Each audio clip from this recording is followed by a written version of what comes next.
Okay, we'll call the meeting to order.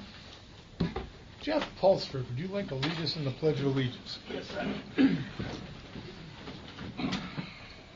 Pledge allegiance to the flag of the United States of America and to the republic for which it stands, one nation, under God, indivisible, with liberty and justice for all. Thank you, Jeff. Okay, no guests.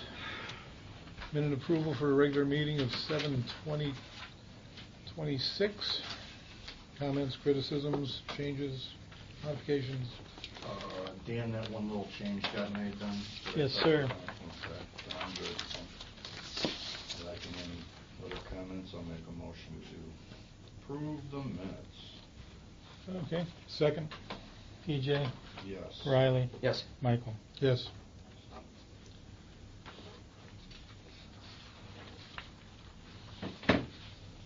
Okay. All right. Scheduled reports. Frank Kitko, zoning inspector. You should all have a copy of the activities for July. We basically processed 14, well, 2 of them were either receipt or copy charges, so we had 12 actual activities. We had 2 denials, 3 more additions to one side, 1 under, 4 new decks, 1 more new house, brings the total new houses for the year to 8. And of course we had the conditions, variance. We spent a considerable amount of time putting everything together for assistant prosecutor and looking to the patio lounge. And in Friday's request, you should all have copies of the emails sent back and forth between the attorney representing us on the second dwelling incident to what he's done to date and what he suggested we could still do in reference and stay with the 5,000.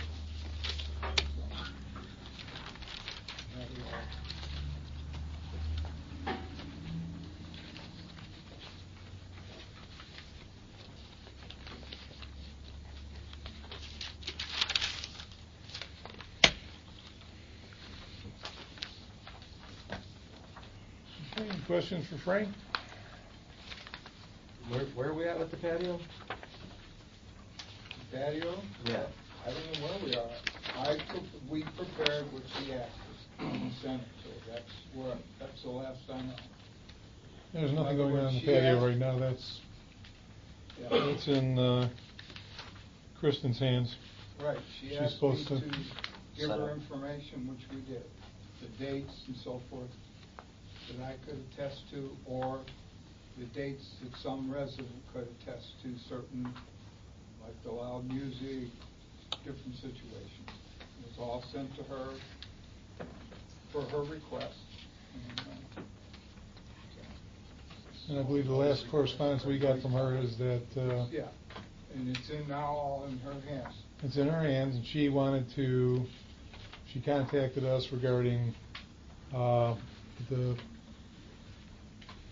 patio wanted to meet with the board, so she was trying to schedule a time where we could have an executive session with them.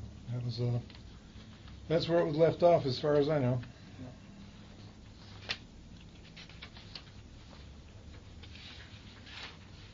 Do we want to see if they're available for executive session at the next meeting? Okay, the issue was we left off is that Christine was trying to, she had some personal things that she had to do, and she was going to give us, contact us and give us when she was going to be available. So it was left in her hands. Yeah, it was her availability that was Being discussed. That's false. says who? Her. Please let me know. I talked to her on the telephone. She told me her vacation schedule and everything else, so. What's the schedule? It was 2 weeks ago, Riley. I did not write it down. Right, I have it in front of me. Okay, all right. So, You go ahead and call me a liar. I didn't call you a liar. It's false, as what I read here. The email is from July 16th, and the vacation would have been the 17th to the 21st as it's written. So any time after the 24th. So tonight, for example, if you wanted to do it at a meeting, the next meeting's available. Otherwise, we may have to look forward into mid-August if we don't get back to her. We're not at mid-August yet. But the next meeting is mid-August. Please let me know. So I'm just trying to get this down here. So why don't we contact her and have There we go. Christine contact her and see if she would be available for an executive session on August 17th. I agree. 'Cause you're out of town late August. I'll be out of town, but I won't miss any meetings. I'm going out the I'm going out the 21st. I'll be back on the 31st, so. Would you like to ask her if the 17th works? Works for me. Before our regular 7 p.m. meeting? Yep, probably give it at least an hour. Yeah. Okay. All right, so we will agree to suggest that as an open time for us and hope she's available. Okay? Works for me. Accomplished. The only other thing you mentioned was the second dwelling. Yes. Okay. And where's the taxpayer dollars on that?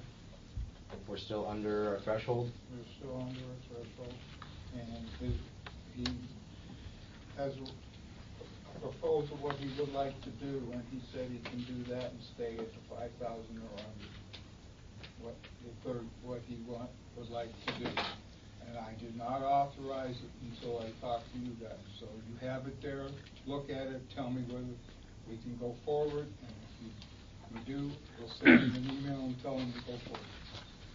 But he has a suggestion there that Mike had asked me, Jane and I, to reach out to him and ask if we could recoup financial, and we cannot, in his opinion.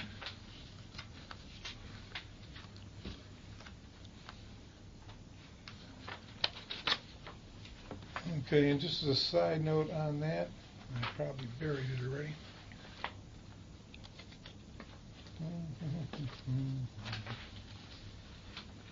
So that's public. They have let us know. We asked, Mike asked you to ask, or somebody asked if we could recoup the taxpayer dollars on this. Right. And the answer is no. Correct. His opinion is that he doesn't think that we could, yes. He can't say for sure, but he's pretty sure that. Okay, now this would be contingent if we took it to court. Right. Okay. The history in the past, according to him, history in the past is normally the municipality or township does not recoup financial.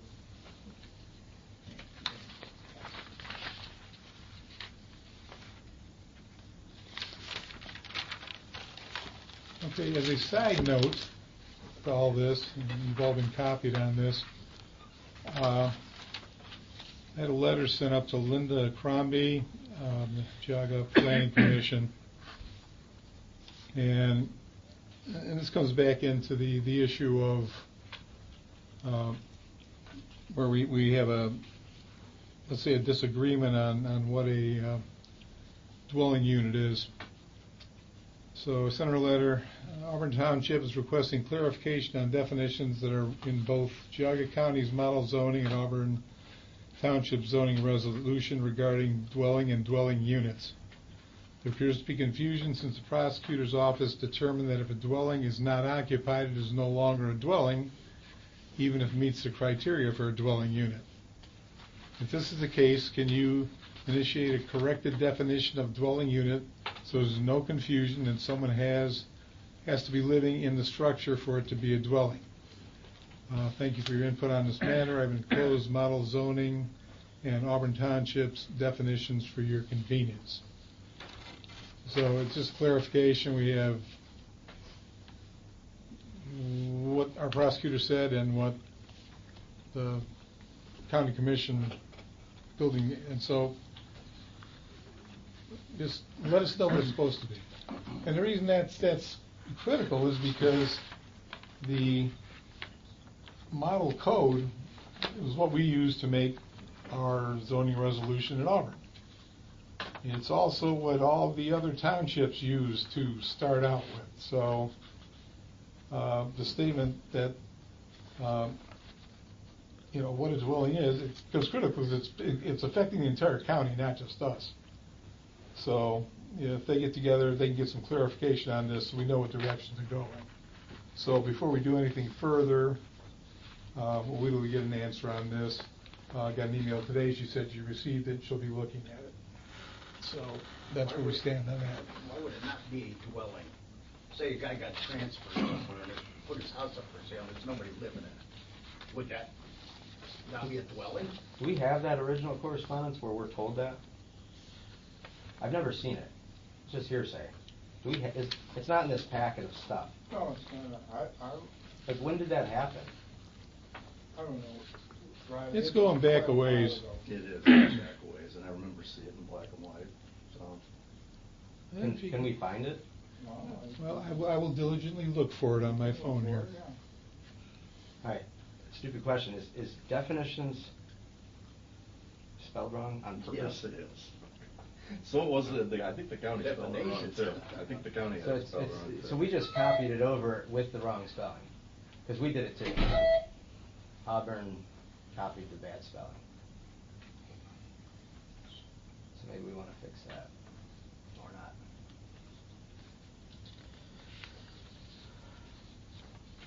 All right, and then, so here's your letter you just read. Who is Auburn Township in this? Is that just between you and zoning when you wrote this? Or did you know about this letter? Yes. Okay, so this letter was drafted outside of a meeting between you two, because I didn't know anything about this. No, actually, I told PG after the fact. This was just a question I had for, and again, it wasn't going to it went to Linda Crombie from me. Well, why didn't you just say, I am requesting clarification? You're speaking on behalf of me and PJ, and who else? I don't know. I mean, my name's up here. Because I didn't request this clarification, and we didn't talk about this in a meeting, but you said you just knew about it. So go over that again with me, just so it's all on record here. After the contact had already been made, Mike told me about it. I said, that's a good idea. What contact who? Prosecutor's office. All right, so you called her first? He's saying some contact. What contact? That. No, I contacted Jane and asked her to find out who the contact was at the county. And she said it was Linda. And I said, can we draft a letter to ask this question? She said, certainly. So she drafted the letter and worked with Christine on it. And she gave it to Christine to put on our letterhead instead of zoning letterhead, since it was coming from me. So PJ and I didn't know about this then? No, I unilaterally did this. Yeah, I smart. I did. I snuck behind your back to ask a question. No, it's good you're covering now, because PJ already said he knew about it, now he doesn't. Well, he knew about it after the fact, but not before I did. Oh. I did it, and then I mentioned it to him that I'd sent a letter. It wasn't asking his permission or anything else. I'd already sent it. But who's Auburn Township then? Why didn't you just say, I am? I should have. I should have said, you know what? I should have sent it from my own personal letterhead. Well, because you're speaking on behalf of me the way it's written, and I knew nothing about this. So I'm sorry, Riley. No, don't be sorry. Just don't do that. I won't do that ever again. That was Your horrible. newspaper article that you sent in, that said, I'm writing on my personal opinion, yet it was signed by Riley Davis, Auburn trustee. How is this any different? I Let didn't it go speak and on move on. behalf of the board. What? And Mike, thank you for writing that letter. Marty Brewer here. You've I asked for this appreciate it. definition for a long You're welcome. time. That's Let's- it. It was just a question. Yeah, That's you all. did. It's a good question. You've asked what a dwelling is numerous meetings. So So he took it upon himself to write a letter to get an answer to your question because of this issue that's been going on for such a long time. Just like Let you it go. contacted Shalersville. It's just about if it's occupied or not. It's not actually like about a dwelling, as you just said. It's right here. It's very specific, whether it's occupied or not. Which I still feel it's very important for us to find what triggered all this with the prosecutor's office. Because we went behind them with this, and I still have we can't read, I can't see what the prosecutor actually said about an unoccupied versus occupied dwelling. I feel like we should look at that. I can get you that. Okay. But right now, it's going to be hard for me to track it down on my phone because the prosecutor's office, because I didn't have a township email, refused to send me anything to my personal email. So it had to come down to here and then somehow get transferred to somebody here who would transfer it to my personal email. So that was getting really inconvenient. So I did finally get with the board of for the ADP, and they came down and they set up my new email. So now I have some communications. But I do have a gray area in there where some of it's coming to this one, some of it's coming through that one. Occasionally things kind of were pictures that were sent on. So the communication was a little thing. But yes, the information is there. I just, like I said, don't have it. I don't see any slant in that question at all. I think the topic is the confusion between our prosecutor's office and enforcement, the planning commission's definition. Well, that's and confusion is referenced in there. That seems to be the topic, if you ask me. We can do text amendments all we want. Mike's not making a point. Like you just said, we're going to ignore 5 pages of recommendations from the data center. We could make a text amendment without the planning commission's opinion on this. We could initiate that. No, you cannot. You have to consider their opinion. You don't have to take their advice. We have to consider it. Oh, yeah. We can ignore it after the fact. Right, so you're going to them for advice with the intention to do a text amendment? I don't see that written. I don't see that anywhere there. Well, the topic seems to be confusion, and you seem to be kind of confirming that. There's only one question there. The dwelling is not occupied. Is it no longer a dwelling, even if it meets the criteria? If that's the case, can you initiate a corrected definition? Well, if they initiate a corrected definition, we would then do a text amendment and try to adopt it? Because them having a definition means nothing to us, unless we adopt it. Yes, sir? Okay. I'm just trying to see downstream of this, because, again, I didn't know about this. Back to my point. Just finding out information. And I'm getting good questions answered. What's going to happen, what might happen. So, okay. And you have not received an answer yet, correct? Mike? No, she emailed me tonight and said that she was looking at it. So that's where we left off. I'm trying to see Mr. Kicko, in your opinion, this specific opinion from the Planning Commission, is this going to be very helpful to the taxpayer money we're spending?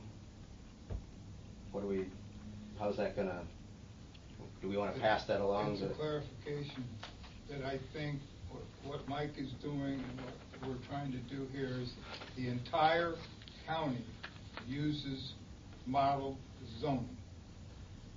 The definition in Bainbridge, the definition in Newberry are very similar, if not exactly the same as ours. And if the prosecutor's office is going to take the position that if it's not occupied, it's no longer a dwelling, then we want her to, since they're the ones that help us write zoning, to take a look at it and try to correct this problem, some kind of suggestion to correct this problem, so we don't have to keep beating this to death. That's all. Yeah, if she comes back and says, you know what, we agree with the prosecutor. You're right, good catch, we're going to change the model zoning and then notify all the other townships that this is what the definition is now. We would look at it, and since we follow model zoning, Jeff would probably, and the remaining board would probably say, well, since that's what model zoning says and it doesn't match ours, this is what we should do. Now, what that would do from the McElhinney standpoint is to say, since they say, hey, there's nobody living there, then we would say, oh, well, if nobody's living there, it's not a dwelling. Then the whole thing would just pretty much die off and... That's only half the case. Right. Isn't it true you want to remove things from this structure? Well, first, I want a clarification if it's a dwelling or not. Plain and simple. If it has sleeping quarters, a shower, a toilet, a kitchen, it's a dwelling, in my opinion. And I believe 95% of the people in the world would consider it a dwelling. I'm sorry, but I've been doing this a long time, Riley, and that's always been the consideration, that it's a dwelling. So, if she's saying it's not, then let's correct the definition or try to beef it up so we can enforce. See, Frank's not the bad guy here, okay? Frank is the zoning inspector is what the ORC says we have to enforce our zoning. He doesn't make up the zoning. He just enforces it. Interprets it. So, and if our zoning changes, then he's going to enforce, that's what he's going to enforce. Or if he's enforcing something they found is incorrect, then we don't enforce it.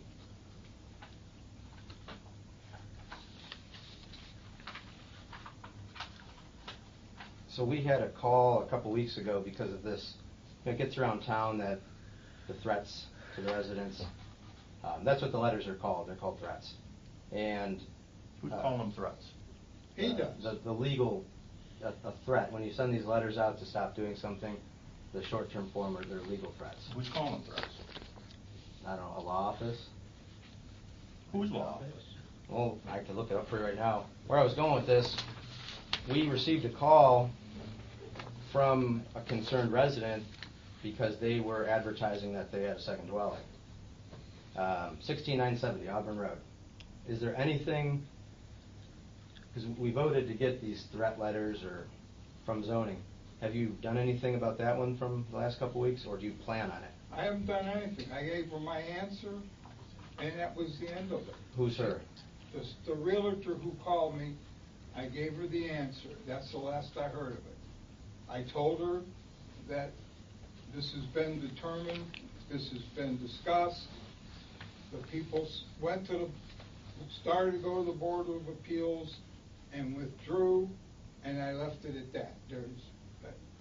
She hasn't nobody has contacted me since. I told her, you're not allowed 2 dwellings on one parcel of land. End of discussion. And she said, okay. So, but she said it's not being advertised that way. And I said, that's not my problem. I cannot tell the realtor how to advertise anything. It's the realtor's responsibility to do the due diligence for their client, and that's what this girl is doing. In effect, she's doing her due diligence by checking what zoning says. Zoning says you're not allowed 2 dwellings on one parcel of land. Are you going to look at it? Look at what? I already looked at it. Oh, you went over there and verified nobody was in it? Yeah, there's nobody. She told me there's nobody in it. It's the same as the McWhinney case. No. It's vacant. Both buildings are vacant at the moment. It's for sale. And, so, it's vacant. I know it's vacant. So, she told me that nobody's living there, so, So there's two parts. There's 2 parts to our threat letters, though. One is to have them cease using it. Okay, and the second part is you want to have things removed. We were talking about this. Yes. How do you feel about the address we just talked about? Are you going to... If it becomes an issue, yes. It hasn't become an issue at this point. There's nobody trying to live there. It's not being, she understands it's not supposed to be advertised that way. Now, if somebody moves in there, then I'll have to enforce it. But until that happens, it's not a dwelling because it's vacant, according to the prosecutor's office. So, you know. But according to our zoning, it is still a dwelling. It's a dwelling.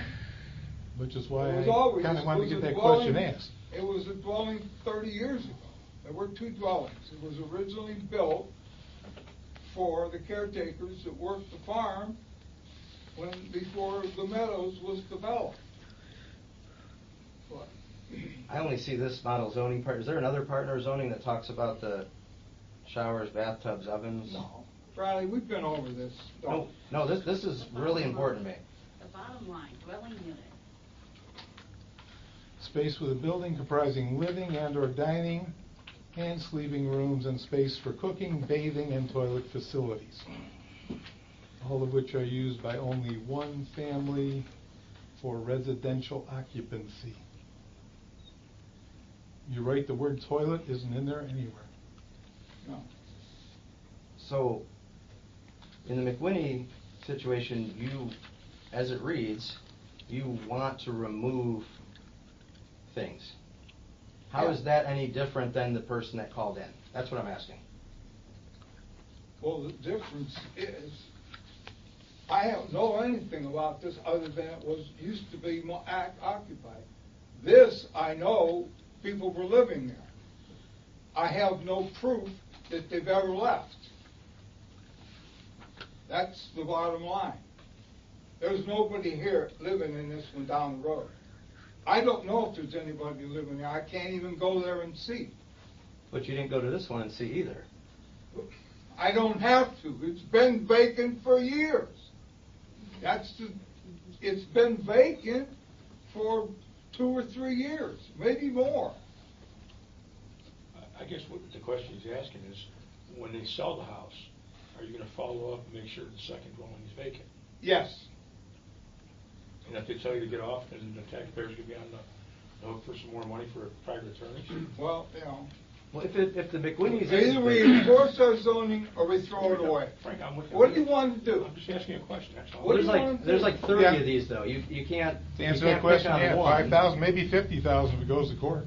You can't pick on one. I'm This- not picking on one. We know this one that actually called you actively has the things you want removed from where the taxpayers are spending their money. But you should immediately be trying to get them to remove these things. Whether someone's in there or not. It's relevant because It is, but until we get this situation straightened out, I ain't doing anything. I can't go to McWhinney's, I can't go here, I can't go anywhere until we get the ruling determined from, Well, which is why the question was asked. yes. I mean, Even though I may have used an inappropriate format to ask the question, I'm still happy I asked the well, question. yeah, I am too. I'm glad you asked it because that's not the judge it's though. an issue. It's an issue, and it's going to become an issue not only in Auburn, in all the other townships. It may already be, I don't know. I know it is in one other township. I reached out to the zoning inspector. He said he's had the same issues. Hey, Frank, how easy would it be to, like, the McWhinney situation? I don't know anything about it, but I do have some training, so I can ask the question. Can they reparcel? Pardon? Can you reparcel the property so you have two parcels? No. And why not? Don't Can't you have go enough through a road variance? frontage. It would have to meet acreage and frontage Yeah, it doesn't requirements. have Can you get a acres in variance to that, though? They could try for one. And they could theoretically, I mean, depending on where the buildings were located on the property, you know, and again, if you've got somebody that's got 50 acres and they got a couple of houses on it, and you could easily split, say, here, this house is here and this house is there. But what they tend to do is when you start, as you start getting into smaller acreages and you've got, like in this case, that what was originally supposed to be a pool house is now pretty much just across the driveway from the thing. Kind of hard to do a split down the middle of the driveway, and Yeah, I got it. even though they have an adequate acreage there to do it, it's just the proximity of the second. I hate to say the word dwelling, but the second. It's just like skinning a cat a different way, right? You know Pretty what I mean? much, Like, yeah. I mean, you could, there's things that I think the property owners can try and test and push and pull, and then you all don't have to spend so much time talking about. I don't know. It was just a question because that's kind of how I always There thought. are it was solved. oddly configured lots in the township that are over the minimum acreage that there's been attempts to split. Right. Usually that's gonna involve like a shared driveway or something. Yeah. And that's before you even get to the septic system. Yeah, understood. And again, if you got, you know, Requires if a you- lot of ground. if you have enough acreage, you know, you can split. Oh wait, it's called a development. Take your property, split it into a bunch of things, put houses on it. It's called a development. Right. But you go through zoning to do that. Yeah. Right? Yeah. And To there you answer go. your question, they That's didn't it. answer it. They did go to the BZA and request a variance. Did they? It was I didn't denied. know. Yeah. Just to cut to the chase and answer your I question. just asked the Right, question. right, Yeah. right. Okay, so they went and they were told no? Correct. Yes. When they bought the house, they inherited the renter, is what I understand. And Mr. Kicko admitted that when they built this structure, he was there. No. Yeah, I have the video. I can pull it up, no You problem. can pull it up, but Yeah. you misinterpreted. Oh, okay. Okay. You misinterpreted it, and I know you. Okay. I knew All you right. were going to say this. Ah. And here's what I said. Okay. I said they knew. Why are you yelling? They knew. I didn't know. I didn't even know it existed at first. You can't see it from the road. Most people drive by and would never even know it was there. I said that they knew that it didn't have permits when they bought it. And they admitted that to the BZA. What's that have to do with you knowing it was there? Knowing it was there. The structure when it was built. I didn't know the structure was there when it was built. I didn't know the structure was there until it all came about that there was a problem. I was originally told it was a pool house. Then I was told, no, it wasn't a pool house, by a neighbor who said there's somebody living there. And then subsequently we found out there was somebody living there. And that's when we sent a letter to come to the Board of Appeals.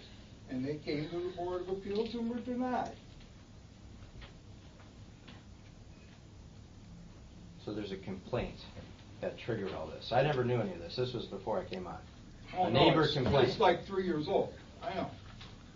3 years ago. Yeah, it's probably been going on at least 3 years, yeah. 2, 3 years, I don't know exact dates anymore. But All right.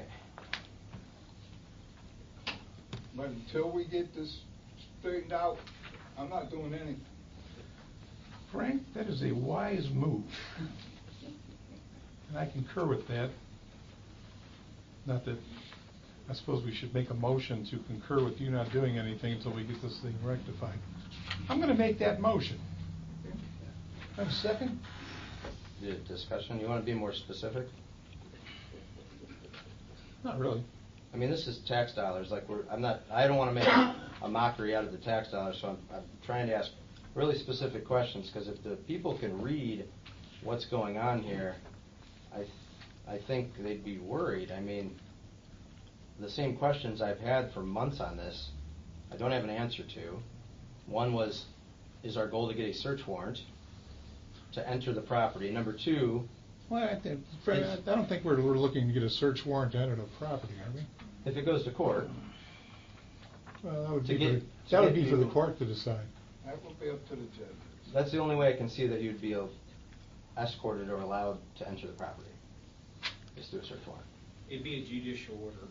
The judge would issue a decision and order A search directing warrant. them to give it. No, that's a search warrant, something different. That's kind of. An order to allow him to enter. Yeah, it'd be Okay. an order requiring the township access to the property for certain purposes. And then the removing, and this is good, I'm getting somewhere. So there's a second part of this, I'll ask you then.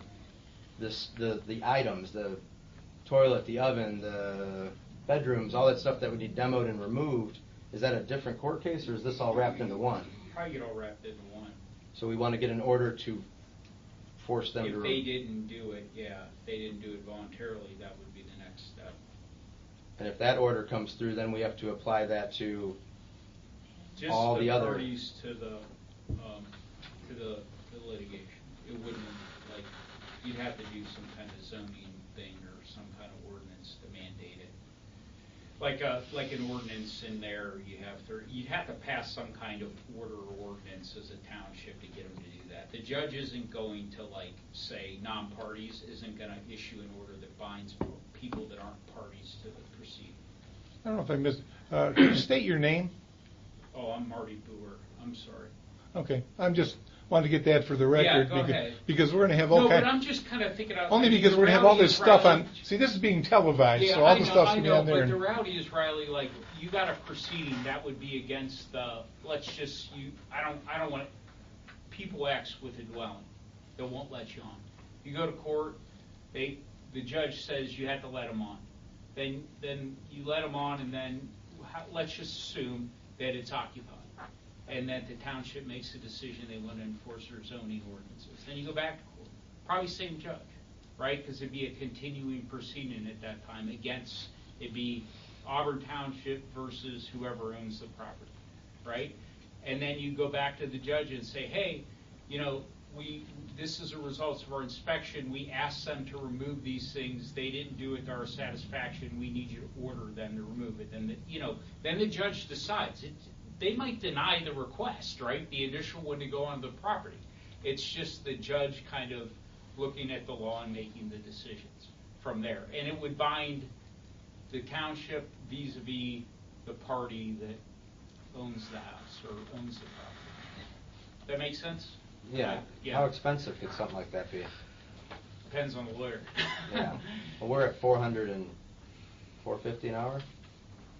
We're not. There's no court I don't case. know. Yeah. I mean, it's like we're going way far down the road. I just Yeah. wanted to make sure, like, because I hear terms like search warrants, and I'm thinking the FBI and stuff, right? This is more like a civil zoning enforcement type proceeding, not criminal. Entirely civil. Yeah, and I just that's only what. Sorry, I'll. Yeah. That's yeah. very helpful because I've been asking that for a long time, Yeah. and I haven't got any answers. Hey, And- Mike, let me try to read. Can I finish? Yeah, go ahead. Thank you, sir. Thank you. So the tax dollars here, they set a $5,000 cap, and should we just talk about it? Are we quickly approaching that cap? We're not in court yet, and I guess there's no complaint that we can look at that's been generated. So there's been a couple threat letters sent out, and Threat letters, that's kind of the equivalent of search warrant. I get it. It's They- like they it's mean a something. I'm not cease sure and what it is, desist though. Under your zoning ordinance, whatever that term of art is, I get it. Yeah. do we want to talk about possibly spending more tax dollars? I want to go back to Mike trying to make that motion. And But Mike's trying to get rid of it with that letter, right? I mean, Mike's. Yeah, I was trying to. There's an element of that. I was actually kind of trying to help. I thought I was helping, but apparently not. No, I mean, if they, this is just the planning commission. If they come back and say, oh yeah, obviously if it's not occupied, it's still a dwelling, that's not going to change anything with the case we're in. But if they say the opposite, it will it not? Well, that's why. Well, he still wants to go in and verify though, via the order. That's why, where the money is being spent on, to get him inside, and then furthermore to have things removed from the house. There's two parts to it is that correct? Let's do one step at a time. Well, Get well, they're the together. definition. No, those Let's parts just are- Get the definition in them. We've got other things to do tonight. This is your tax dollars here. I get it. I'm not sure why we want to rush past your tax But dollars. let's get the definition first. But where are you spending your money here? We should have been getting this months ago. We're spending our money here tonight going over the same thing over and over again, too. Who is? Don't we have other... We're on salary. There's nobody. You're on salary. Everybody just wants to rush out of the meeting, I guess. Hey, Mike, you kind of had a motion out there to, Hell, I forgot what the hell it was. let me rephrase it a little bit, to suspend further action towards the court case in question pending answers from the planning commission and the prosecutor's office. Oh, Does that sound like a sounds- motion? A lot better than mine. I'll second Okay, that one. let's- So, yeah. so somebody's going to tell the attorneys not to do anything? No, we're going to tell Frank not to do anything. Frank, okay. So that's, The Pending- attorneys are already not pending- doing anything. The attorneys are already not doing it. They're done. They're waiting for us to come back and ask them, tell them how to proceed. They are not doing anything right now. Well, our attorney is, so I assume their attorney also is. Correct, Frank? He is Correct. waiting for instructions from us. Right now, we're not going to give him any, and Frank's not going to do anything until we get this answer. Good, that was a motion. I seconded it. PJ, Yes. Riley, Yes. Michael. Yes. Okay, I think we beat this horse to death for now. Shall we progress with the rest of the meeting?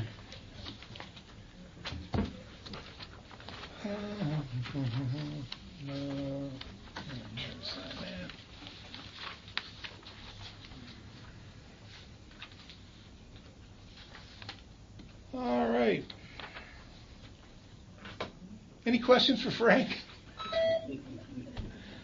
All right, trustee and fiscal officer reports. PJ. Yeah, just a few things.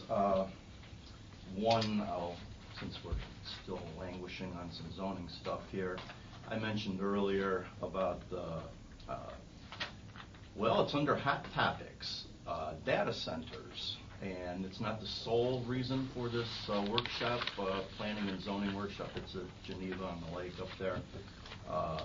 Planning Commission is urging attendance from whoever's able to attend.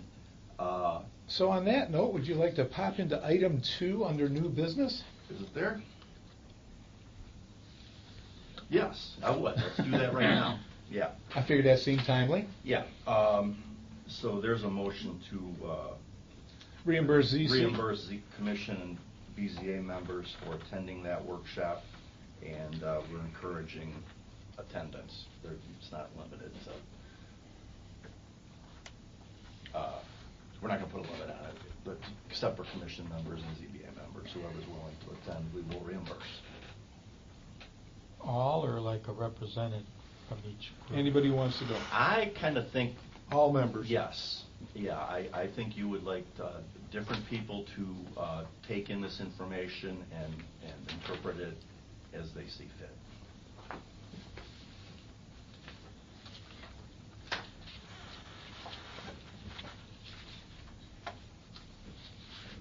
So did you make a motion, PJ? Yes. Okay. Yeah. Was there a we're- second? I did. Okay. Where are the costs at 65 per person? Yeah. Who's registered from Auckland to go? Don't know yet, Okay. but this is highly encouraged from the Planning Commission.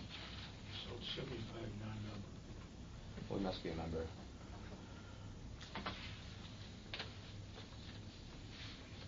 Very cool. That include travel, mileage? It's going to include Yep. mileage. Yeah. Okay.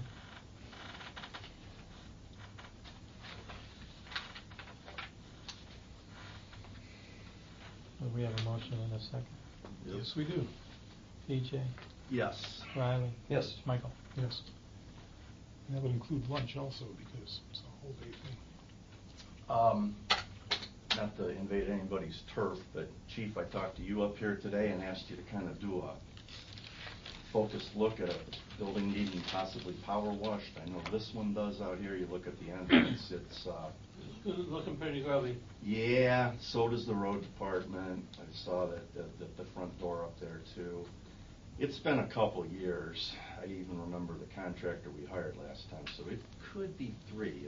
It's no more than that, but we kind of did a township wide on all the buildings, so I think it's probably due again. I can't put a number on it, but we could probably look up what we spent last time, Dan, and I remember the vendor. So. You do? Yeah. Ronnie did that?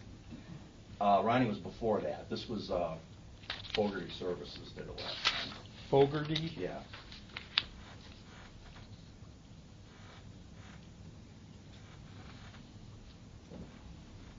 So anyway, yeah, let's get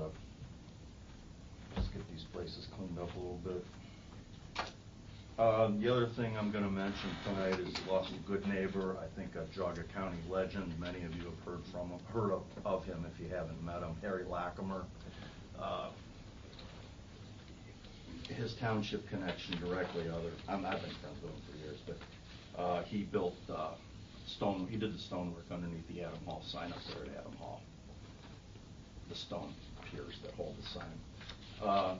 Harry was one of the founders of Sunrise Springs Water, maple syrup, stonemason by trade.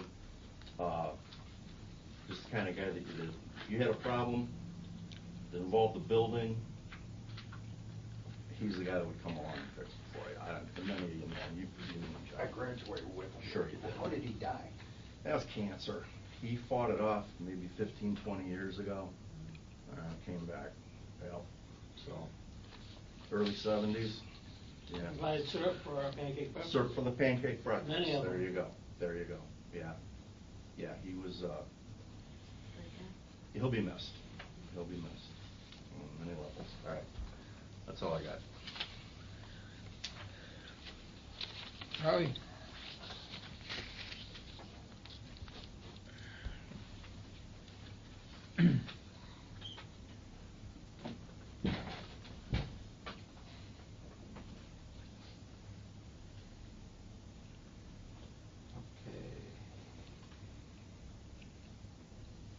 So this is a quick sneak peek of the process for our website being converted over.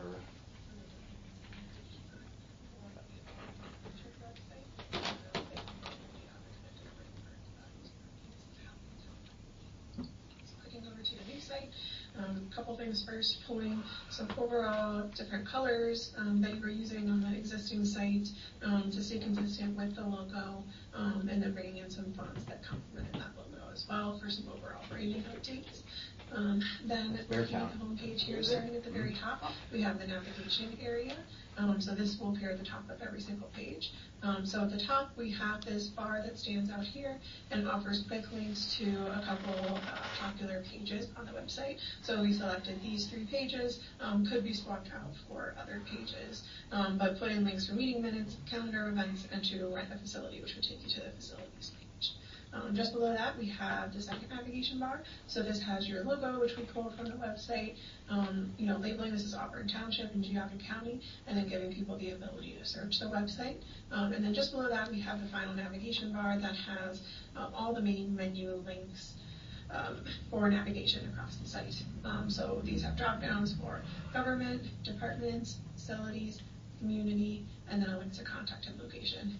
Like we discussed, a lot of these drop downs are used to kind of organize some of the subpages, or we'll have anchor links for a lot of these that just links, for example, to a section on the department's page. So that's the navigation area. If you scroll down just a little bit, you can see more of just the hero when you land on the site here. So just a large welcoming message here about Auburn Township with a pretty image from your previous site in the background. Then we have another area with some quick links for people to navigate to popular areas of the site.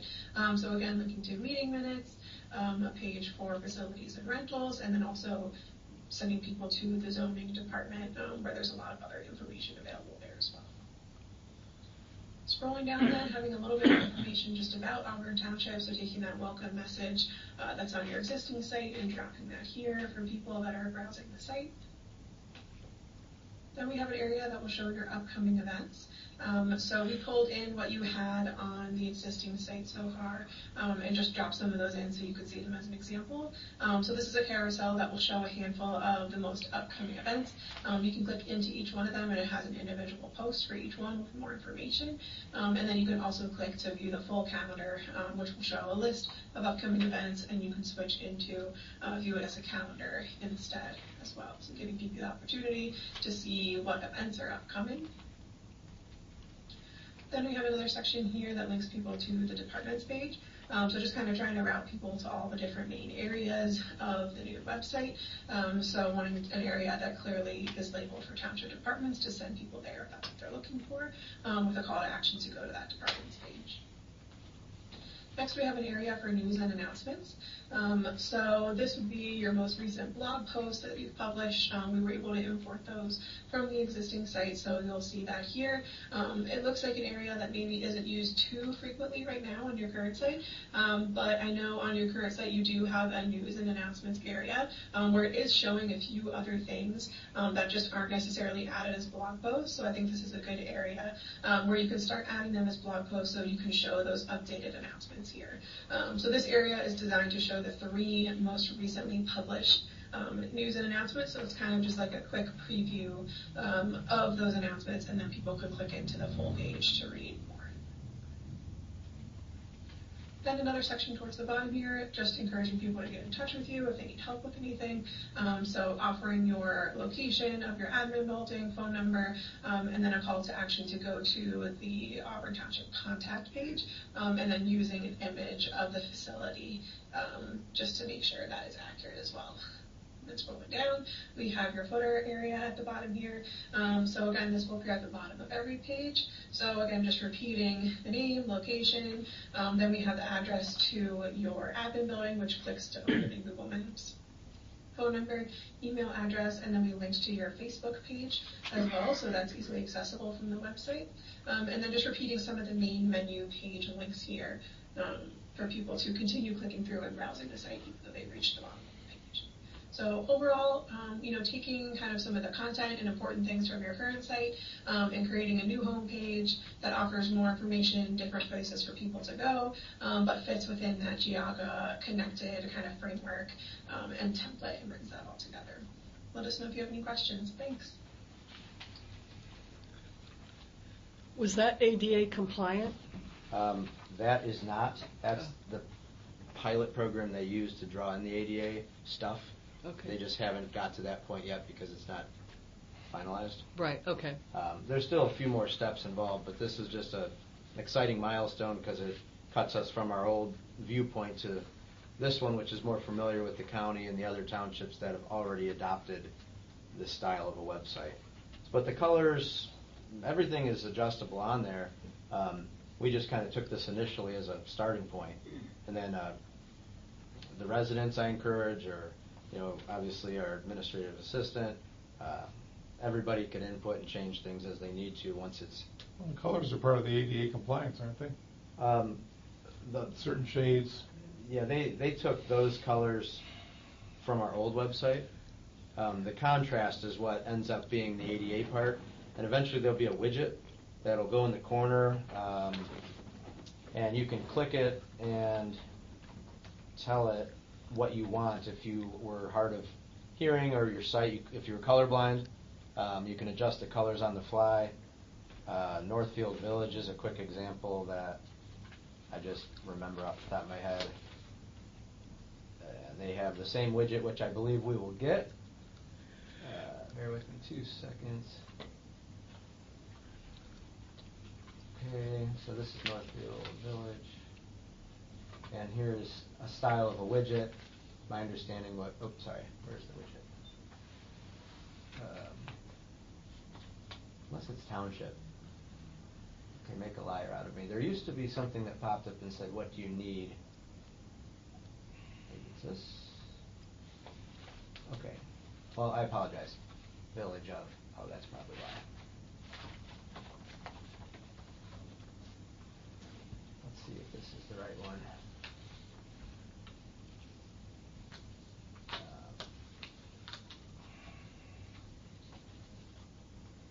All right, I don't know where it went. There it is. Accessibility menu. Okay, so they should make that easier to find, but maybe we can make that suggestion on ours. So yes, if you go here and we'll do an easy one like bigger text. We'll make it really big. And yeah, so I guess if you can't see well, that would help. Invert colors, so you can switch the colors from black, white, white, black. That's kind of cool.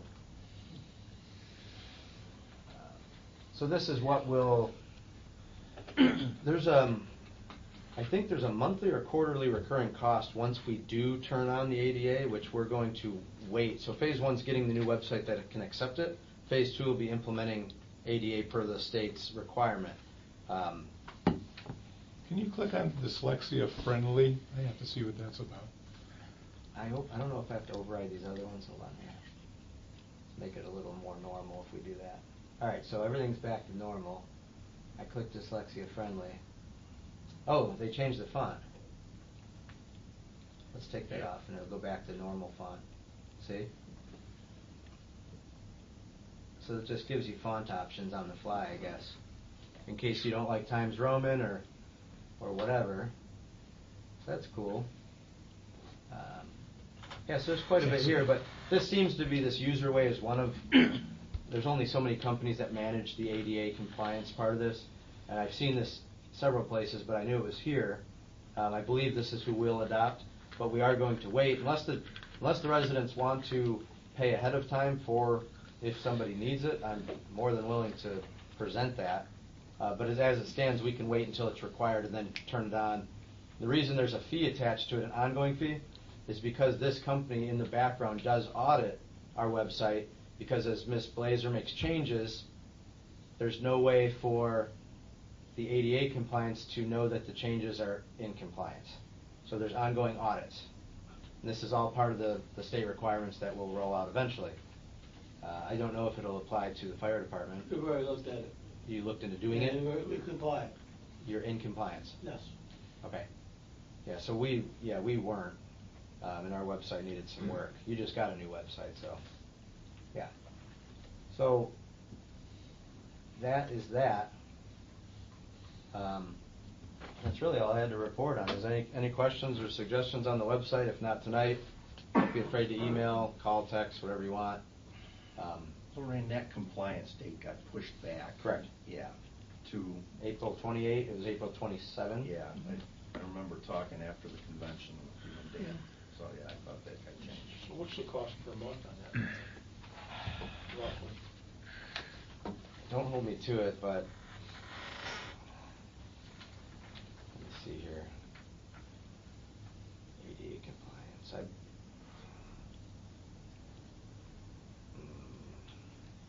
It's in the contract. I think this would be at the widget licensing. Again, this is a couple of years out. Hopefully it gets cheaper, but $2,700 annually. But again, that's that ongoing requirement of the audit is covered in that fee. So divided by 12. So $220 odd a month. Or, yeah. But we're not there yet. We will be. I was wondering if there's people out there that we don't know about that would actually benefit from that, if it's worth it. No, that's a good question. I don't know if we're ever going to know if our residents are benefiting from it, but we were more getting ahead of the requirement from the state instead of trying to cut all this over. At the time when we agreed to implement this, the April 27 deadline, which is coming up in 6 months, Yeah. and coupled with Ms. Blazer, the start time for her to learn a new platform for our website, it worked out really well. It is actually helping her a lot because there's training included. There are similarities for her, and she is in all the emails keeping track of these changes with me. So we're both working through it. But more so it'll benefit her for her doing the updates because that's something she does day to day. I'd like to think some residents are going to benefit from it, but if you're going to have a website, it's kind of mandatory to have it handicap compliant now. Once they make it mandatory, it doesn't matter whether it's benefiting anybody or not.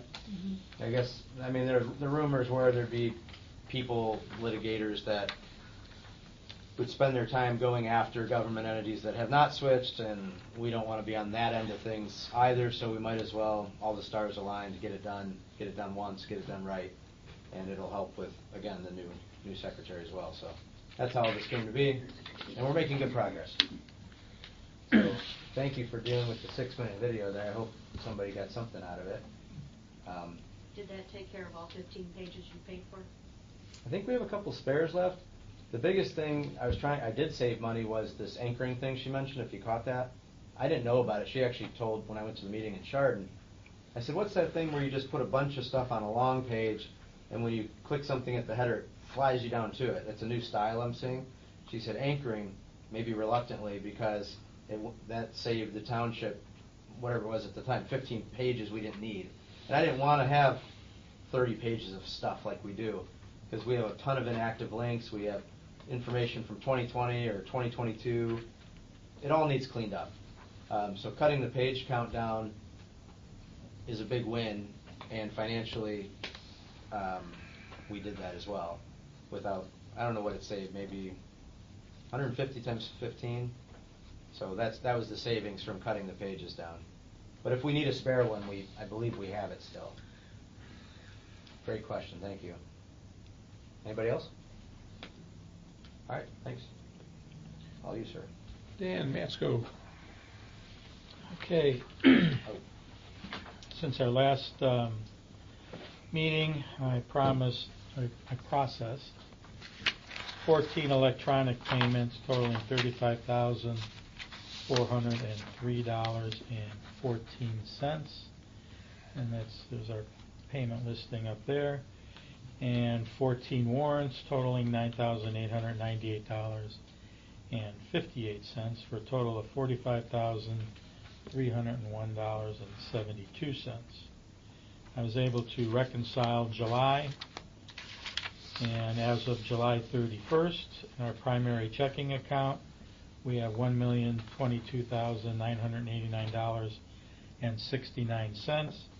In our Star Ohio investment account, we have $1,322,092.06 for a total of $2,345,081.75. As if you remember from last month, we're down under $2 million in our Star Ohio. I had to transfer $755,000 out into our checking so I could pay our first payment to Phillips Paving for the road work. We should be getting another bill shortly. I think they just finished up some items. They did. They're doing walkthroughs. The new engineer, their engineer Andy Hout, is going back old school, and they're going to walk these roads rather than doing a drive-by. And we found a couple gouges in pavements that Phillips is going to have to come back and fix. So, yeah, the paperwork, I'm sure we'll see it at the next meeting, and put it that way. But yeah, I was wondering if we'd see it today. I kind of thought we would. They came across a couple things that needed addressed. And then I've got two things related to this liquor license. I know it's that first item in under new business, and it's one of those where, again, it's mercantile, and they're looking for a C1 class, which I think Carry out, isn't it? yeah, something to do with C1 liquor license allows retail stores to sell carry-out beer in original seal containers, up to 5 1/6 gallons for off-premises consumption until 1 a.m. And this is, again, one of those where they want to know if we want to request a hearing. So normally I will make a motion that we do not request a hearing because we don't.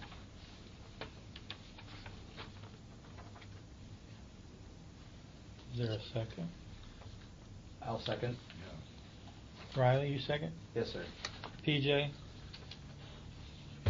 Once again, now, we made a motion to waive the hearing, not... Let's say waive the hearing. Okay, we're going to change the motion to waive the hearing. Okay. Okay, that's getting back into the, all motions have to come in the form of a positive, so Yeah. I would have to make a motion to have a hearing and then everybody vote against it. See, all these damn 4-H meetings I attend, I'm 9 years old. That comes in handy. It does. Okay, so the motion's to waive the hearing, so I'm going to vote yes. Riley? Yes. Michael? Yes. Okay, and along the same line, we received a letter from Department of Commerce pertaining to objections to renewal of a retail liquor permit. It says all Class C and D retail permits that sell alcoholic beverages in your political subdivision will expire on October 1st. Those permit holders must timely file an online renewal application with the division to maintain their permit privileges and ability to sell alcoholic beverages. And again, it's along the same lines. It says to register a valid objection with the Division of Liquor Control and request a hearing, the legislative authority must pass a resolution that specifies the problems at the liquor permit premises and the legal grounds for the objection, as set forth in ORC 4303-292A. We suggest that a separate resolution be passed for each permit premises. Chief Legal Officer of your political subdivision must submit a statement with the resolution that, in their opinion, the objection is based on substantial legal grounds within the meaning and intent of Ohio Revised Code that I read before. So that's basically only if we're going after anybody. Yeah, and the bottom line, if you decide not to object to any permit premises within your jurisdiction, then no response is needed. And the division will process non-objected to renewal applications as appropriate. And I don't know, for the heck of it, I went to the online site where it lists all the premises in our township, and we have C1, D1s, D2s, D3s, D5s, D6s, and D8 classes, which consist of Helene's, Hitch and Post, Mercantile, Sun Valley, The Pond, Cerna's, and Angie's Pizza, Auburn Inn, Hoff's, and The Patio. So if there's any of those premises that we would object to them getting a renewal, we would have to. I think that is an outstanding list of establishments we have in Auburn Township, so. Interesting, the breweries aren't on there. They must have fall under a different. Maybe that's agriculture. Yeah, maybe. I think it might be.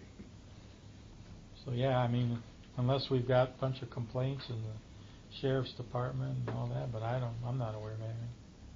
Okay, so. Well, we get lots of complaints, but none of them are alcohol related. I think those are all pretty. Basically, we don't have to do anything. We can do that. Yeah, they run a tight ship. So, you want to make a motion to not do anything? You know, I was just thinking how I wanted to move this. Okay, I would like to make a motion to do something, and then we all have to vote no against it to have it not go through. That's why I figured we're better off not doing anything at all. And then, lastly, our new administrative assistant has reached her end of her probationary period.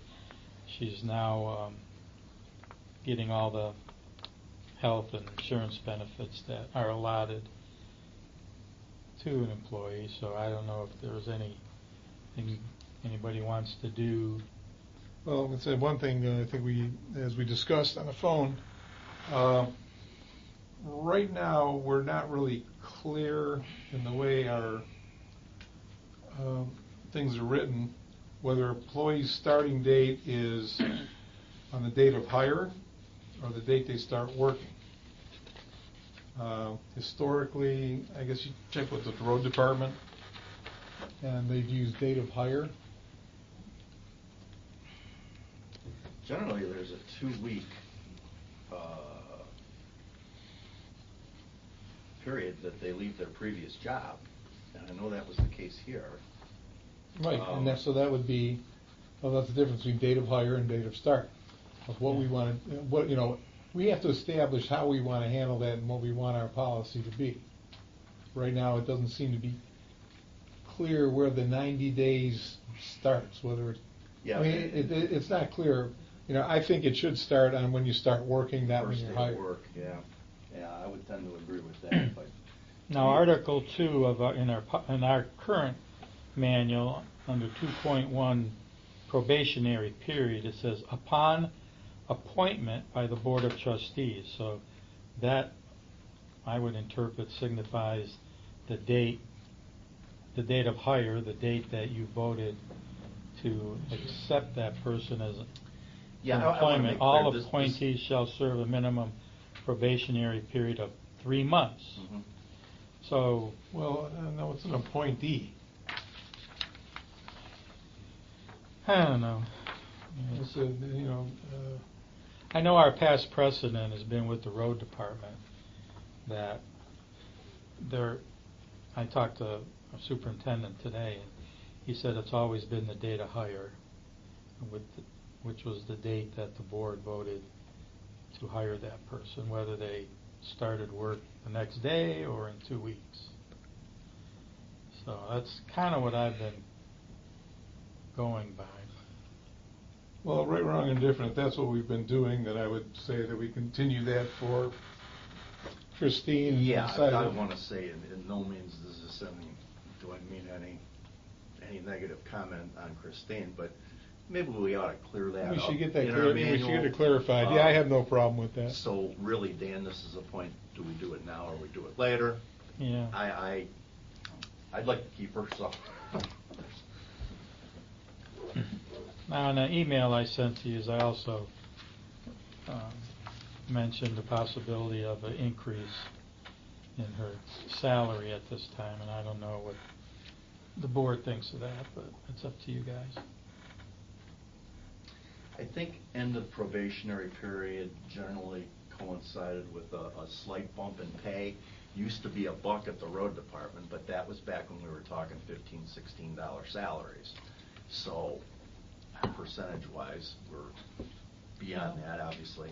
And the other thing is that as we're 4 months out from the end of the year, we're also looking at her annual increase here in 4 months, right? Less than 4 months. So there'll be a couple opportunities to bump her pay here. This would be the first one. Okay. Did you have a number Well, from her current that we can look at? well, she's currently at 25 an hour, well, 52,000 a year, because she's salary, but that coincides with, that would equate to $25 an hour. Well, is what she's currently at. yeah, since I wouldn't have any problem with bumping her $2 an hour since we do have the chance to reevaluate at the end of the We year. are going to visit this again real soon, so yeah, I'll second Mike's motion. PJ? Yes. Riley? Discussion.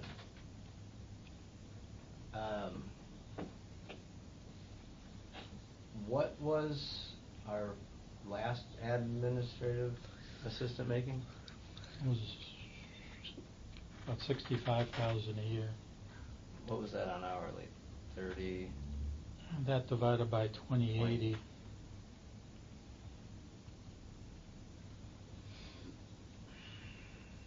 About 31.25 an hour. 31.25, bump it to 27.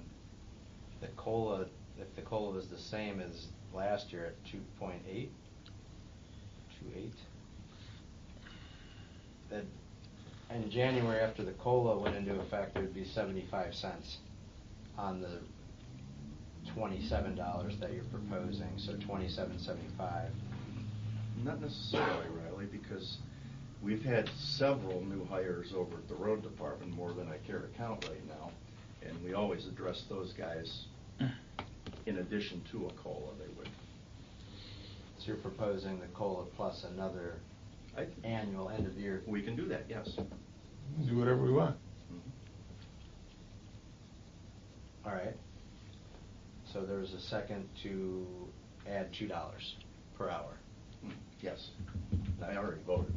Yes. Yeah, we're just taking the vote now.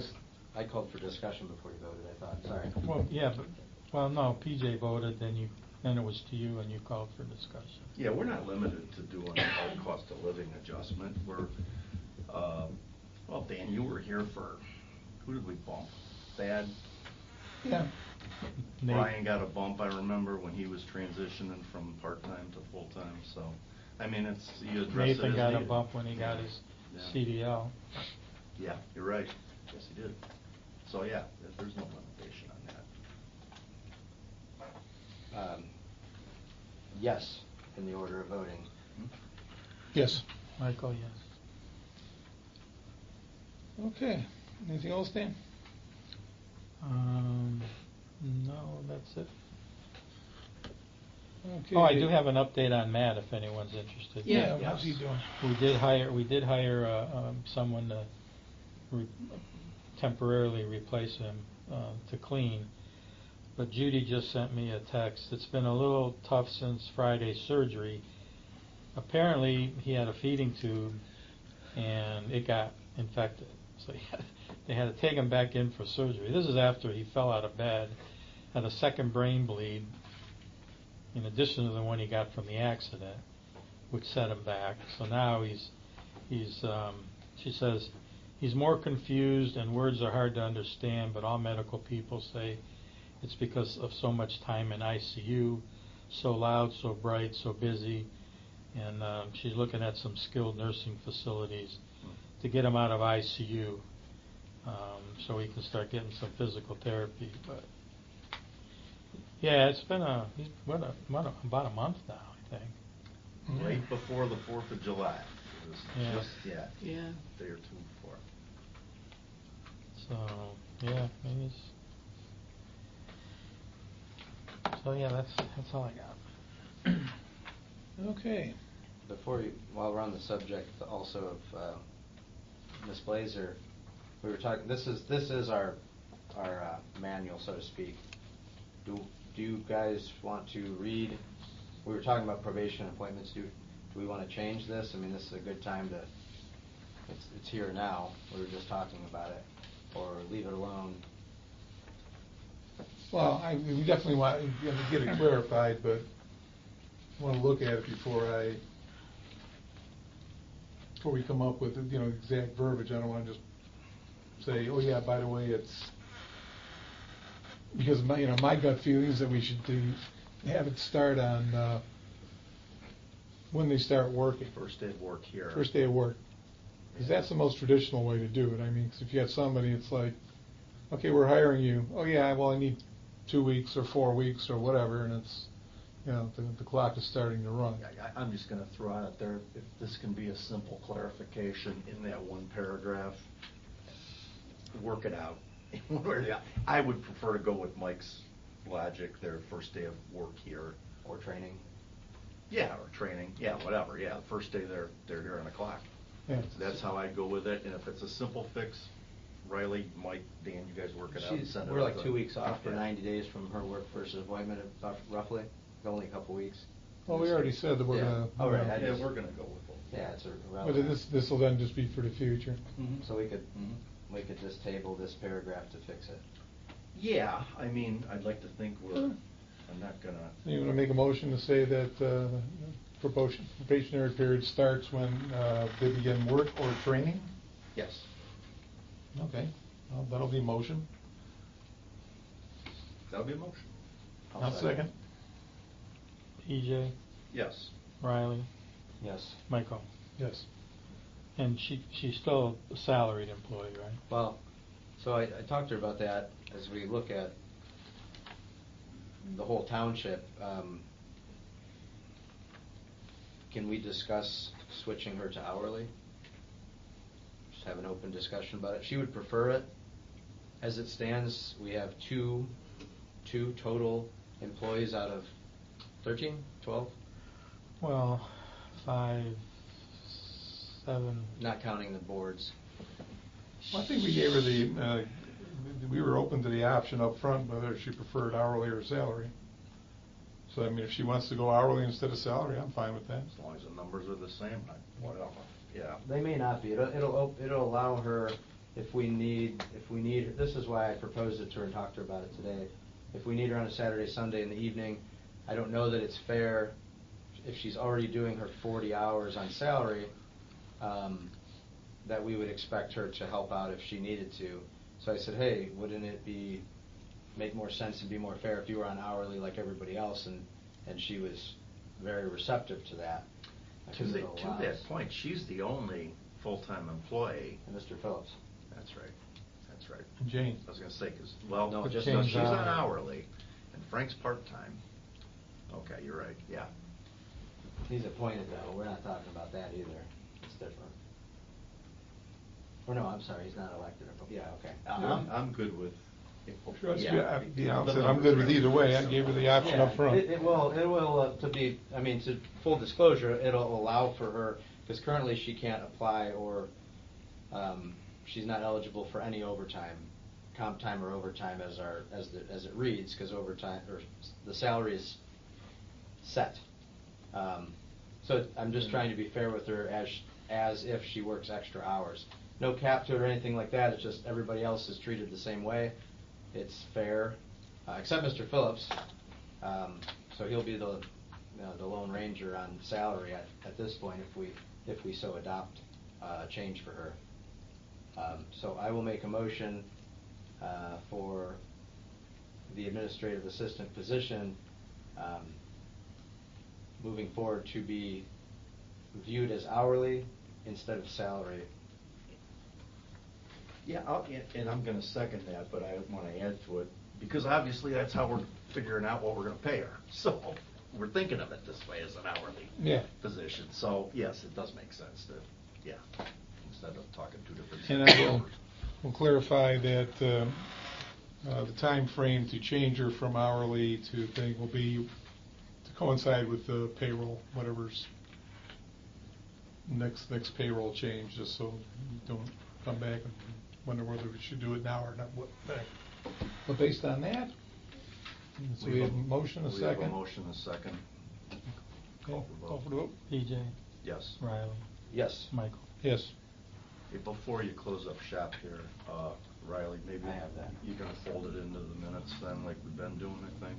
I do not have an e-copy of it, so if the people would like me to read through the cemetery report for July, I'm happy to do that as soon as I find it. There's a couple other things we had too. Well, the way the minutes are going now, you might as well. Dan, when is her This raise probably ought to get effective? attached, because it's Absolutely. not very much anyway, so, yeah. Well, I got a couple other things under new business. So we can- Next pay period, Okay, so we don't change today's payroll. because it's from 2 weeks. Okay. Okay. Just. All right, two things under new business. Let's get these out of the way. Geauga County Engineer's address recommendation of 11039 Bartholomew for parcel 01119225. I would like to make a motion to use the number they are requesting. I will second. PJ? Yes. Riley? Yes. Michael? Yes. I should probably contact them and say, hey, can we just give you blanket permission to use whatever numbers you want, because we have nothing we could possibly come up with that would be a rationale for changing the number they come up with. This is another new thing with the new engineer, so you probably found something in the revised code, Mike, that requires it. There's where the driveway is proposed for that corner lot, Auburn and Bartholomew. That's the drawing, the GIS of it. Now you know. Okay, and one thing I want to read here is a proclamation, and we did this for 6 individuals, which are Those are finals.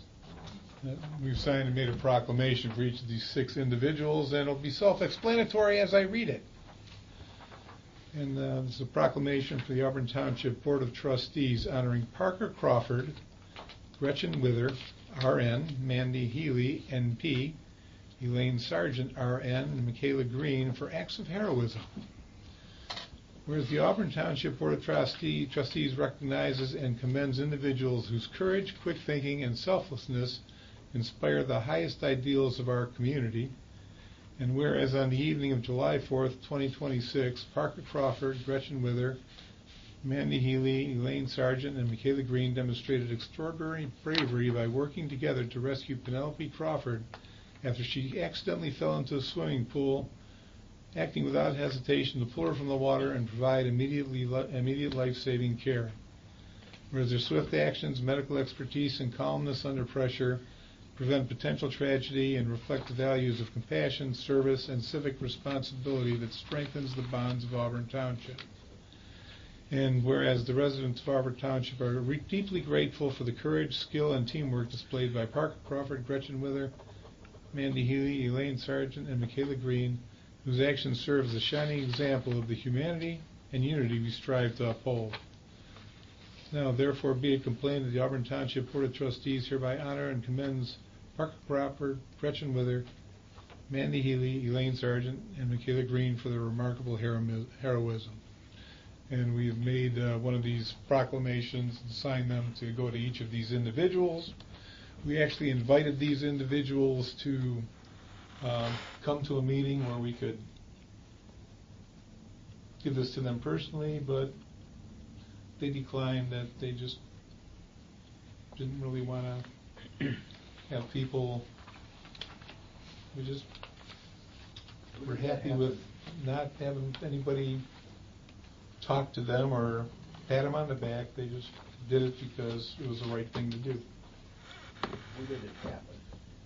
July 4th. Where? Where? Auburn Road. Auburn Road. Can I speak for a moment, Mr. Chairman? He didn't hear you. Yeah. On the coattails of that, the fire department's been working with the township, thank you, sir, and we came up with our own letter of commendation for all of the individuals involved. We've been in discussion with the resident who is down locally here. Unfortunately, the other people on the list, they're as far out as Champion in one direction, down past Twinsburg Street, for the other way. Getting 6 families together at one time and one night, that's it for big parties. They did have the right people invited to their shindig. They had 2 RNs and a nurse practitioner, so that was good planning. They had the deck loaded, and the real shining moment of this was Mr. Parker Crawford.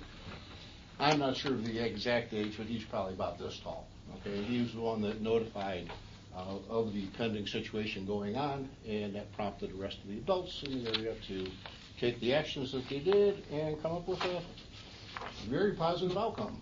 The little girl had eaten a meal and jumped in the water, and per her statement, she forgot her floaties when she did. So that led to this thing. Dan, I can provide this to so you. You can put all these all together. Put that in order, and the resident said he would be by tomorrow to pick it up. He's out of town tonight, or he would have come up to accept them in their behalf. So, okay. All right. Thank you much for the time. Thank you, Keith. All right. That's it. Public comment. Yes, sir. Just 2 things. One is, in the earlier you described the medical kind of what I would call a HIPAA medical information about an individual, and I would question whether that type of information should be publicly disclosed in this kind of an environment. I don't know if that's a legal issue or not, but This, it's just this particular no, case? no, the one earlier where you're reading a person's health effects and that from a letter from somebody. So I mean, to me, that might be fine for the Board of Trustees. I'm not sure if that should be done in a public setting. And just raising it as a question for you folks to decide. And it is, Well, it's called a HIPAA. Yeah. I don't know. I'm just raising Yeah, it as well, something that. good question. We'll have to look into that, but Yeah. in this case, we were just reading a letter from his wife. This wasn't a medical report. It was something she reported to us, and we reported out. I understand you So, just did it publicly on video. The call's public record when it went out. With a lot of the information or all the information, it's public record when the call went out to 911. So that would be your HIPAA question also. No, this wasn't. This is. No, he's talking about Matt. He's Blowers. talking. He's talking about Matt Blowers. Oh, not this. No, she's talking about Matt Blowers. Yeah. He was reading about the status of Matt Blowers after the car accident. Oh. That's what he was talking about. not this I one. can ask her if she's okay with me sharing. Yeah, I'm just raising it as something I think should be allowed before something like that is read. You're probably right. That probably should be considered, but there was nothing mean-spirited or No, or I'm sneaky, not saying there was. about that. Not We, at all. Matt's been here for a But like I long said, time, and we all. since we it all came from know his him, wife, so. she's not a medical professional, she is just conveying information at that point in time. I understand that, So, and I'm just saying. but we'll keep our eyes open for it, because Yeah, it's just something. we don't all be going to the big house for something like this, we got enough problems. Yeah, I get it. My other thing is, I would ask Mr. Davis to reconsider his use of the word threat letter. I don't find that usage in the resolution, the zoning resolution, so I think that should be explored in how that is discussed in the future. That's all. Any other comments? Yes, sir. The last meeting ended in executive session. What was the executive session for? What was the purpose of the meeting? I think Mr. Davis put it up on the screen. If he wants to reconfirm what that was all about, he can do that. I can tell you that there was no action taken. Right, but Ohio Revised Code says you're supposed to announce the purpose of it. I can say he did put it up on the screen. I remember that with The I ORC. think The you read ORC. it. Yeah, you read it. He did. Yeah. No action was. Yeah, in moving forward, that's a good point, though, because would the residents prefer if we officially motioned and voted? So Mr. Troyan just spoke on our behalf and said no action would be taken, if you remember. Moving forward, should we leave that open? Because how would we know if we're going to take action or not if the meeting hasn't happened? You have to say that before you go into executive session. Should we decide collectively? I don't know, that it just has to be in the notes that no action will be taken. We should put it up front, saying we're going into executive session for reasons of thing, and then no action will be taken, or that action may be taken, whatever. Put that in the motion up front. Then we go into executive session with that kind of thing.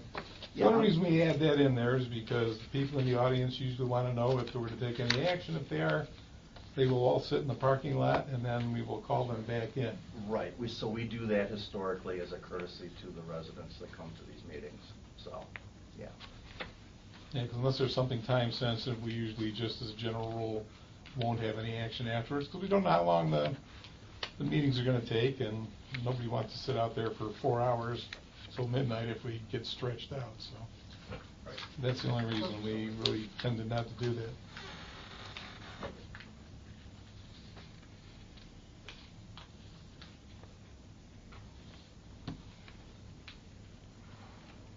So what was the purpose of the executive session? You didn't answer the question.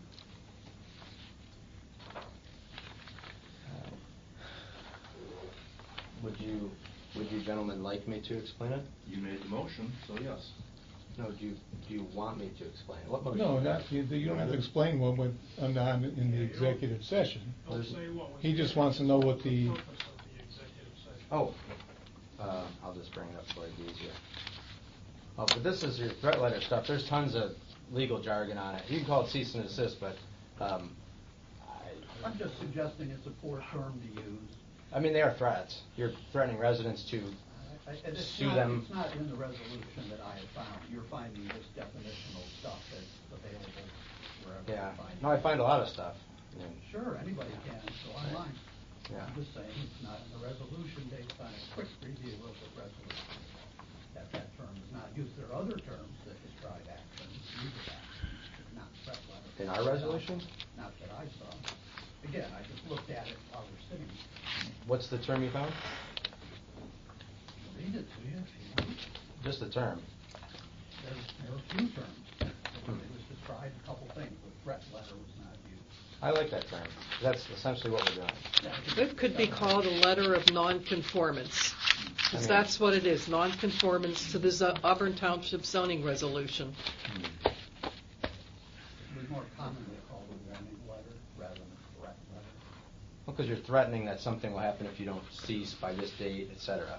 I'm just saying, I think it's a discussion term that can use it inappropriately, in my opinion. Yeah, that's what they generally Well, when say. I got a letter from my tax bill, they have on the back of it spelled out very clearly what'll happen if you don't pay your taxes on time.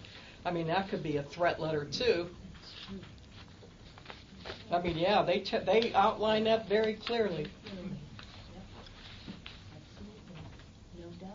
Yeah. Thank you.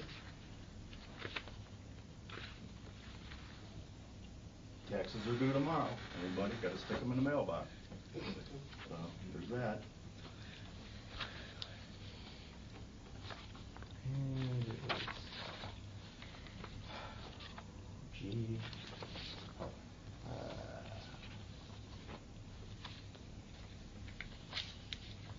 Do you have the minutes? The minutes from last meeting? Passed them down that way. Oh. I haven't seen them come back yet. G? It's a long paragraph, so I thought it'd be easier to pull it up if you want to verbatim answer it. Why we entered in G. No, I'm not asking why you entered it. I'm On what grounds? Purpose, not the grounds. I know what we've gone through in executive sessions before, what you're allowed to go into executive session for. But in that, it states to go into executive session that you have to specify the purpose of going into executive session.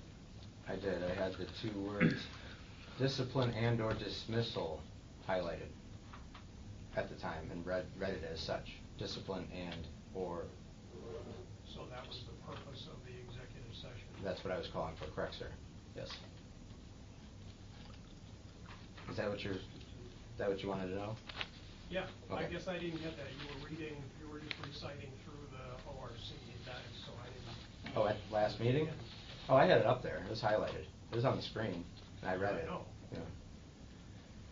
What do you want me to? I guess I just didn't catch that as Oh. that was the purpose. That's Oh, all okay. you wanted to know. Yeah, cool. I don't know what the purpose was. Rock on. Any other comments? Clam Bake's coming up on September 26th. Get your tickets. 40? 43. 43 and 20. Inflation. It is. And I would like that our trustees would have been the first ones to buy tickets, but we already had somebody else do that. So you missed out. I'll be last, you know me. I know. We're on salary, so we can't afford. Yeah, where are we going on hourly? Okay, say the date. 8/11 BZA meeting here at 7 o'clock. 8/13, the zoning commission meeting was canceled. 8/17, Board of Trustees regular meeting here at 7 o'clock. 8/19, Red Cross blood drive, Adam Hall, 10 to 3. 9/7, Labor Day, office is closed. 9/8 will be the Board of Trustees regular meeting here at 7 o'clock. This is Tuesday. 9/8 BZA meeting, Adam Hall, 7 o'clock. That's a location change. 9/10/26 zoning commission meeting in admin building at 7 p.m. And then 9/26 fire department clam bake 6 to 8 p.m. Call 440-343-0054 or 216-375-1218 for tickets, pre-sale only. On that? Okay, I'll make a motion to adjourn. I'll second. PJ? Riley? Yes. Michael? Yes. You got some stuff down there I gotta sign yet, I PJ? got some stuff, but I think it's all signed, Mike. Well, There's I think it's all signed. I know I didn't sign the checks. There you go. You signed the minutes. No, I'm talking about the checks. Oh. I know I didn't sign the checks. Yes. You told me to remind you. Yeah, I know, he's still dilly-dallying with the checks. Well, this is what I was looking for. See, it's in the minutes. To go into executive session. That's why I was looking for the minutes. Oh, I got you. Oh, I thought you needed to sign. No, I was looking for the minutes because I got I figured that's where the answer would be. Hi, Mike.